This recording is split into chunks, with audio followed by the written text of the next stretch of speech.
Asian টেলিভিশনের digital লাইভে আপনাদেরকে স্বাগতম।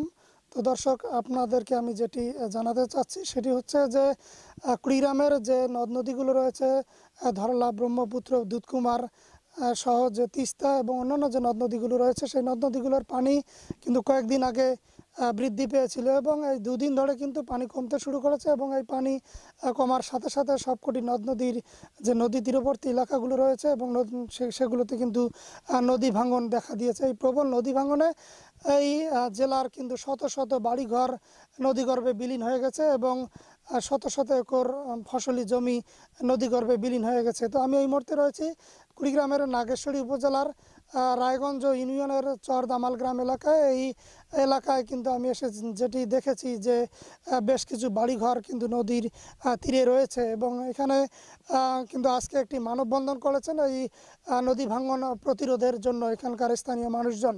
তো আমি যদি আপনাদেরকে একটু দেখানোর চেষ্টা করি যে আপনারা দেখবেন যে এই দুধকুমার নদীর তীরবর্তী যে বাড়িঘরগুলো রয়েছে, এগুলো কিন্তু তাদের সাথে আমি কথা বলেছি, এর আগে কিন্তু একাধিকবার তারা বাড়িঘর সরিয়ে নিয়েছিলেন এবং তাদের অনেক জমাজমি নদীগর্ভে বিলীন হয়ে গেছিলো, যে কারণে কিন্তু বারবার নদী ভাঙনের ফলে তারা অনেকটা নিঃস্ব হয়ে পড়েছে। তো এই আমি এখানকার যে স্থানীয় মানুষজন রয়েছে তাদের সাথে যদি আমি আপনাদেরকে একটি কথা বলাই যে তারা কি পরিমাণ কষ্টে রয়েছেন এবং তাদের কতবার বাড়ি ভাঙতে হয়েছে এবং তারা কি কষ্টে রয়েছেন, তো একটু বলবেন চাচি? আমরা খুব আল্লাহ যে আমরা খুব অসহায় আছি। নদীর কাছারের উপরে আমরা ছাপড়া ছুপড়া বান্ধা নয়া পইরা হয়েছি। আমাদের অনেক জিনিস নদীর মধ্যে, সাগরের মধ্যে গেছে। আমাদের দুঃখের কোনো এখন কুল কিনার নাই। এখন আপনারা কি করবেন তাই ব্যবস্থা আমার করেন। ধন্যবাদ। আপনারা যেটি শুনছিলেন যে তিনি কিন্তু অনেকটা নিঃস্ব হয়ে পড়েছেন। তো আমি আরও একজন রয়েছেন, তার সাথেও একটু কথা বলবো, আসলে তারা কিভাবে আছেন বর্তমানে। ভাই আমি আর কি বলবো, দুঃখের কথা কি আর বলি। মনে করেন আজ 10 বছরের মতো হওয়া যায়, প্রতি বছরে বাড়ি টানা লাগে। বাড়ি টানতে টানতে এখন বর্তমান খুবই অসহায় হয়ে গেছি।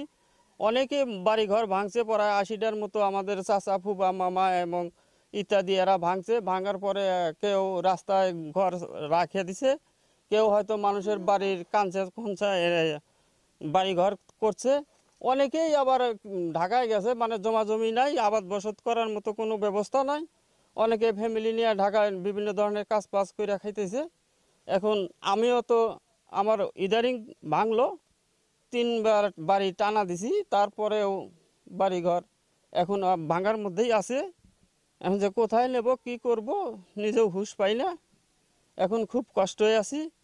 আর চরে যে জমিগুলো আছে, কোনো আবাদ কৃষি কোনো কিছু হয় না। কৃষি কাজ করে তো সংসার চালার মতো কোনো বুদ্ধি নাই। তো এখন আমাদের ভাইয়েরা আসছে, ভাইদের কাছে এটাই আবেদন যে নদীর কোনো ব্যবস্থা করা পারলে হয়তো বস্তার উপরেও আমরা ঘর বা ছেলে তুলে থাকার মতো ব্যবস্থা করতে পারি, এই বলে। ধন্যবাদ। আপনারা যেমনটি শুনছিলেন, তিনি যেটি বলছিলেন যে এই অঞ্চলের কিন্তু প্রায় 80টি বাড়ি কিন্তু গেল 1 মাসে তারা সরিয়ে নিয়েছেন এবং অনেকের বাড়িঘর দুধকুমার নদের কড়াল গ্রাসে কিন্তু বিলীন হয়ে গেছে, যে কারণে কিন্তু তারা অনেক কষ্টের মধ্যে বসবাস করছেন। তারা কিন্তু বাড়িঘর হারিয়ে, জমাজমি হারিয়ে কিন্তু নিঃস্ব হয়ে পড়েছেন এবং তারা কি খাবেন, তাদের স্ত্রী সন্তানদের নিয়ে কোথায় যাবেন সে মাথা গোঁজার ঠাঁইটুকু কিন্তু তাদের নেই। আমি আপনাদেরকে আরেকটি বিষয় যেটি বলতে চাই সেটি হচ্ছে যে 1 থেকে 1.5 বিঘা জমি ফাঁকে কিন্তু এখানে একটি উত্তর বড়বাড়ি জামে মসজিদ নামে একটি মসজিদ রয়েছে, সেটিও কিন্তু ভাঙনের মুখে রয়েছে। এছাড়াও পাশে কিন্তু আরেকটি প্রাথমিক বিদ্যালয় রয়েছে, সেটি হচ্ছে চর দামালগ্রাম সরকারি প্রাথমিক বিদ্যালয়। সে বিদ্যালয়টিও কিন্তু নদীগর্ভে বিলীনের পথে এবং এই বিদ্যালয়টি যদি নদীগর্ভে বিলীন হয়ে যায় তাহলে কিন্তু এখানকার যে ছোট ছোট বাচ্চারা রয়েছে তারা কিন্তু পড়াশোনা থেকে অনেকটা বিচ্যুত হয়ে যাবে এবং তারা কিন্তু শিক্ষার আলো থেকে বঞ্চিত হবে। তো এখানকার মানুষের যেটি দাবি, তারা যেটি আমাকে জানিয়েছেন যে তারা কিন্তু ত্রাণ চান না, তারা কিন্তু অন্য কোনো সহযোগিতা চান না, তারা চান যে স্থায়ী বাঁধ নির্মাণ করা। এবং এই বাঁধ নির্মাণের দাবিতে কিন্তু তারা মানববন্ধনও করেছেন, কিন্তু কোনো সুফল পাননি। তাই তাদের যেটি দাবি, পানি উন্নয়ন বোর্ডের কাছে তাদের যে দাবি যে দ্রুত এই বাঁধ নির্মাণ করতে হবে এবং তাদের বাড়িঘরগুলো রক্ষা করতে হবে। তো এই ছিল আজকে কুড়িগ্রামের নাগেশ্বরী উপজেলার চরদামাল গ্রাম থেকে নদী ভাঙনের সর্বশেষ খবর। হাফিজুর রহমান হৃদয়, এশিয়ান টেলিভিশন।